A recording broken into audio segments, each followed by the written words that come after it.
Hello everyone, welcome once again to Arrow Discussions. I'm Captain Logan. And I'm Eric the Foul-Mouthed. Today we're going to be talking about the third episode of Arrow, which is the Lone Gunmen. And the first thing I want to talk about, because I know this is right where Eric's going to want to go, and I thought we'd go ahead and get it out of the way, is Deadshot, and how different Deadshot was from comic book Deadshot. What did you think of him, Eric? I really didn't like him. He had no relation to Floyd Lawton in the comics. He doesn't smoke. He doesn't he doesn't really have like the witty banter or the I don't really care if I die thing. Although when he actually talked at the end, he was kind of Deadshot-y. He doesn't have a mustache. I think the eye patch looks dumb. My girlfriend, who doesn't like the show at this point, said that she doesn't get why I didn't like the eye patch. She said it looks fine. I think it looks dumb. I don't know what you thought about, but I thought it looked dumb. He tattoos the names of everyone he kills on his body. He's Deadshot in name only. I wouldn't have had a problem with him if he wasn't called Deadshot. And of course, Deadshot's not a character I know very well, but I was kind of put off just by the fact that they killed him at the end. I was like, okay, is this supposed to actually be Deadshot or just a guy we called Deadshot? I was really surprised that a guy like that, who's got so much comic book history under his belt, they'd kill off right away. I figured they'd want to bring that guy back. I don't think he's dead. Everyone's saying they killed him off.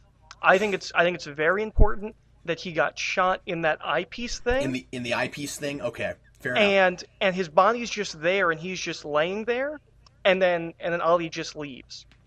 Now let me ask you this. Do you think if they bring him back, they might either A, bring him closer to something comic book, or B, make him interesting enough that we won't care?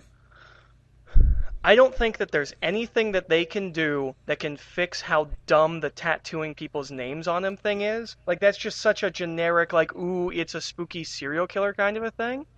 Fair enough. But based on how they wrote him, I think there's potential that we can at least get closer to the character. And if they put a mustache on him, I'll like him more. But that tattoo thing is just dumb, and that's nothing that they can do is going to fix that. Because that's not the character. Also, they did the thing I hate, which is they're like, he's called Deadshot because he never misses. The second Green Arrow goes into his room, he's just like, hits nothing. Yeah, I saw one blogger say they should have renamed him to Scattershot. Yeah. Oh, okay. I can say the one thing that they got right is that he has wrist guns. Those were cool. I thought they looked really dumb, but I didn't care. Like I was like, oh, that's why you never see those in live action. Can I be honest with you? Care. He was They're supposed to. The lighting was always so dark when he was on screen. I never got a good look at him. Like you mentioned, how dumb his eye patch looked. I'm looking at a picture of him right now, and yeah, I'm with you. I think it looks kind of silly, but I didn't get a good enough look at it in the show to even honestly. I gotta be honest with you. I wasn't even 100% sure at first that it was an eye patch. I thought it was like a scope thing. Can I tell you what I really don't like about the eye patch? Because it is that. We get like one POV shot that lets us see like what he sees, and it's like an aiming device.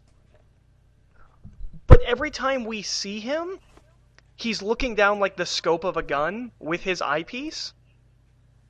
Oh, okay. Maybe it's the way it's shot. Yeah, what's the point of it? Like, why doesn't he just? Because there's a couple of points where I'm like, well, his eye isn't right there on the scope. Maybe it's just how it's being shot that it looks like he's looking down the scope. But I was like, why would you even have a scope on your gun if you have like this eye thing? Well, as far as about the character himself, I complained last week that so far we've had really generic villains that don't seem like they could even begin to fight Oliver Queen, and we still have that kind of here, and it's annoying because I think this is a really generic villain who can begin to handle Oliver Queen. Like I felt like he was more of a threat than what we've had in the past episodes. Definitely more of a threat. But what I was going to say is I figured that they were saving up for the comic book characters. You know, they were saving up for people we'd heard of. And then we got this guy, and it's kind of a dumbed down version, and I'm like, oh, that's not great. Having said that, I really enjoyed everything else about this episode. I think this is the strongest episode yet.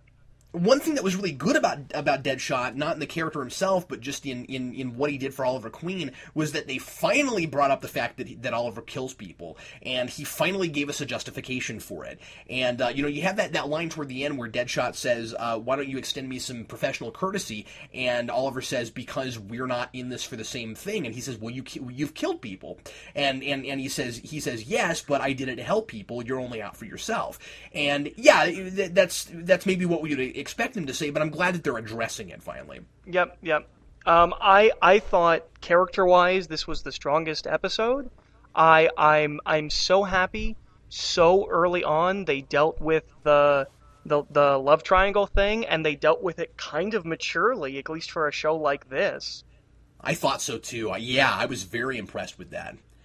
With how Oliver said no, it's okay. You guys thought I was dead, and I really I'm liking Merlin a little bit more now, because Merlin was genuinely upset about it. Like he almost wanted to be berated because he felt so bad about cheating on. I mean, not cheating, but being with Oliver's girlfriend while he thought he was dead. Right. And he said, "Look, there's nothing I can do to make up for this." And Oliver's like, "No, it's fine." He's like, "No, it's not fine." And what I making really that liked, guy more of a person. What I really liked is that after Ollie said that, he went back to Laurel and said, "Let's try dating for real." Yeah. And I thought that was interesting. I don't know if I'm reading into it too much. I don't know how layered the writers are actually writing, but if they're going the way that I think they're going, it felt to me like even before Ollie came back, he felt ashamed for going after her. Like even when he thought Ollie was dead, he felt ashamed for going after her. And now that Ollie said it's okay, he's like, well, let's try dating for real. Well, yeah, and remember that he keeps trying to tell her that even though he's never been, as she said, a one girl kind of guy before, he wants to be. It's like he's tired of being this dating around kind of guy, and he's trying to mature, and he wants to grow up finally.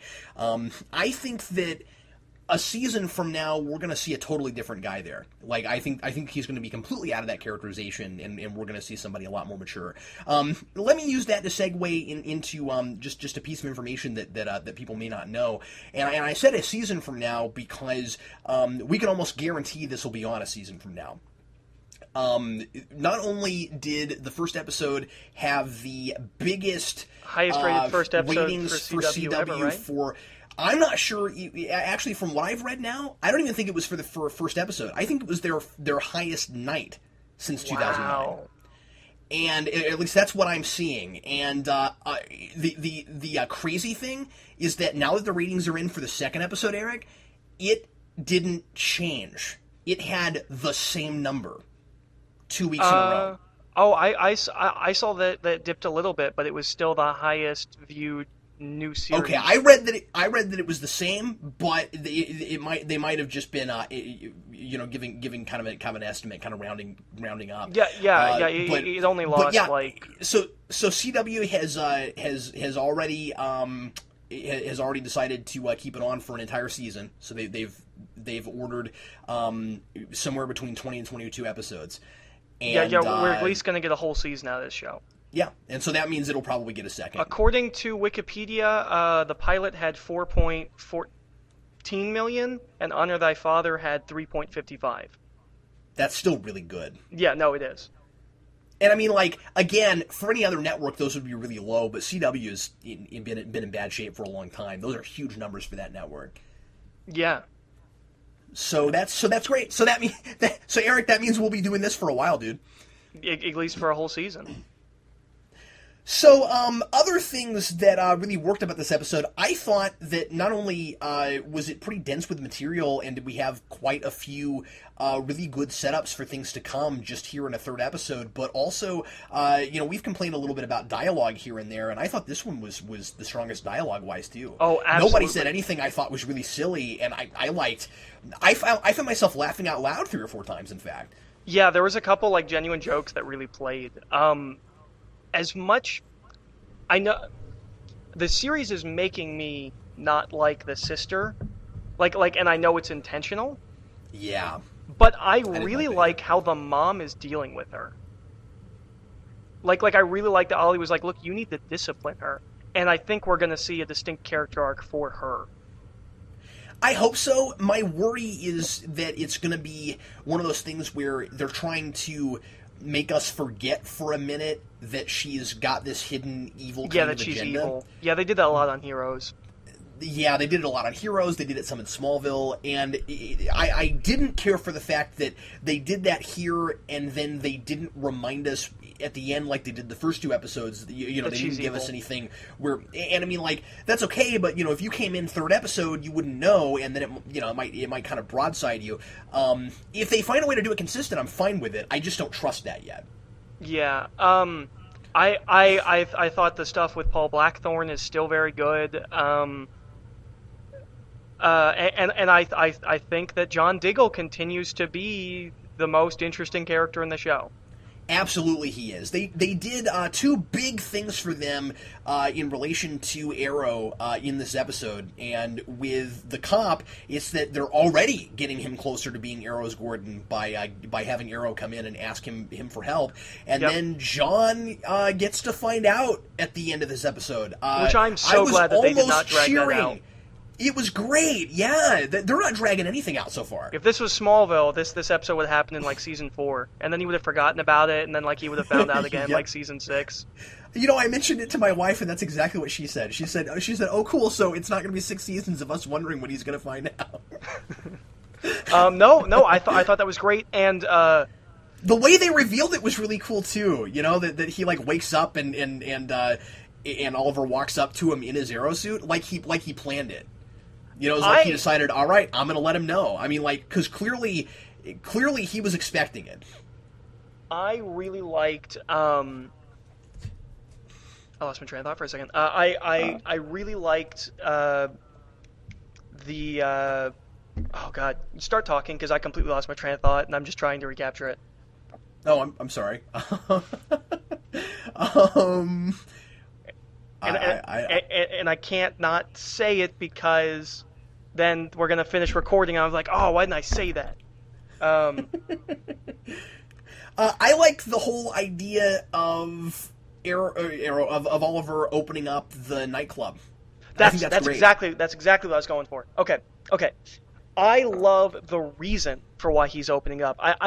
Because at first it was like, I'm gonna open up a nightclub. I'm like, oh, so we're really trying to appeal to the young people. But then he's like, I'm gonna open up a nightclub in the ghetto to bring people into it and fix, you know, kind of the status quo of this part of town. And I was like, that's really, really Oliver Queen. And also so that he has a reason, you know, so that he's got some kind of an alibi for when he goes and puts on his Arrow costume. I mean, they've got, what's really great is that they open this up to make it, at the beginning, in the first episode, to make it really, really hard for him to go out and put his costume on. And ever since then, they've been having him come up with really smart ways to make it easier and easier for him to operate that way. I think that it's really cool how slow and deliberate they've made that work, because now he's going to have a thing above his base of operations so that nobody knows who he is, and he's also going to have a bodyguard that knows he's Arrow. And as long as his bodyguard's cool with it, all that's going to work out for him. And what I really like is how doing this still creates character conflict, particularly with his sister, because he's trying to be like, hey, you shouldn't do this, but to keep up the ruse, he has to keep acting like this. So she's like, I don't understand. You're doing the same thing. Why are you treating me like this when you're at this club right now? I think that's really interesting, and I really liked. I know when we talked before this, you said the guy he goes after at the beginning of the episode. You said that his whole thing was kind of generic. I liked that his backstory was that he makes faulty fire alarms. Like that feels like a very Green Arrow-y kind of a thing. Oh, I didn't even really catch that because it was all voiceover. And can I say the voiceover is getting better? It's not getting good a little yet. bit better. Yeah, it is getting a little bit better. You're right. It's adequate. Yeah, I think the biggest problem with the voiceover. I think the biggest problem with the voiceover is that I have to strain to hear what he's saying. Like he's kind of like mumbles it. Yeah. like he's trying to be dark and mysterious, but I'm like, you're being too mysterious. I can't understand what you're saying. But no, I'm glad you brought that up because that was a point I wanted to make. I really feel like this episode was trying really hard to divert, to kind of, divert our attention and go against our expectations, because from the very beginning we've got this kind of generic every week we're going to go after this bad guy kind of plot with the notebook, and the very beginning of this episode opens with him once again telling us about somebody that's in that notebook, and of course I bought it hook, line, and sinker because I really think the episode wants us to sit there and go, oh god, is it all going to be this formulaic? And then he goes after the guy, and then Deadshot kills the guy, and now all of a sudden something else has to happen this episode. And I really feel like that opened them up to make the whole episode fresher than the other two were, so that now he's going after Deadshot instead of somebody on the list, so now they can be a little bit more unpredictable because we don't necessarily know where that's going to go.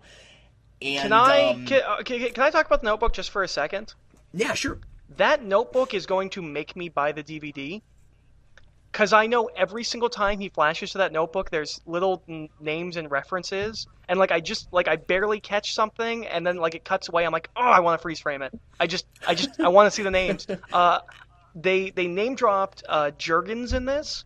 I forget what it was, but they said something about somebody Jurgens, and Adam O'Neill is on Deadshot's chest, which would obviously I didn't see that. would be Dennis O'Neill and Neil Adams.